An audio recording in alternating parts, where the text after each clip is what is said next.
దర్శి పట్టణంలో నమ్మకముగా నాణ్యముగా అందమైన ఆభరణములను అందుబాటు ధరలతో సకాలంలో అందించి ఖాతాదారుల మన్ననలు పొందిన Amrutha Sai gold house and pawn broker. తాకట్టు వ్యాపారం, బంగారు ఆభరణములపై రుణ సౌకర్యం కలదు. ఇట్లు మీ దేవతి రామారావు, దేవతి ఈశ్వర్ సాయి.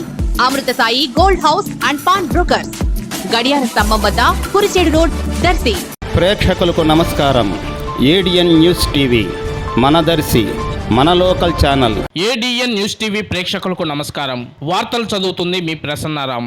తాళూరు కస్తూర్బా స్కూల్ నందు ఐసిడిఎస్ సూపర్వైజర్ జ్యోతి అధ్యక్షతన స్కూల్ పిల్లలకు దర్శి కోర్టు న్యాయవాదులు న్యాయ విజ్ఞాన సదస్సు నిర్వహించారు. ఈ సందర్భంగా న్యాయవాది పరిటాల సురేష్ మాట్లాడుతూ మహిళల మీద ఏమైనా దాడులు జరిగితే చట్టాలు కఠినంగా ఉంటాయని అన్నారు. ఫోస్కో యాక్ట్ గురించి పిల్లలకు తెలియజేశారు. ఎఫ్ఐఆర్, ప్రామిసరీ నోట్ గురించి, మహిళా చట్టాల గురించి వివరించడం జరిగింది. ఈ కార్యక్రమంలో కేవి భవానీ, సుజాత, అంగన్వాడీ కార్యకర్తలు, స్కూల్ యాజమాన్యం తదితరులు ఈ కార్యక్రమంలో పాల్గొన్నారు.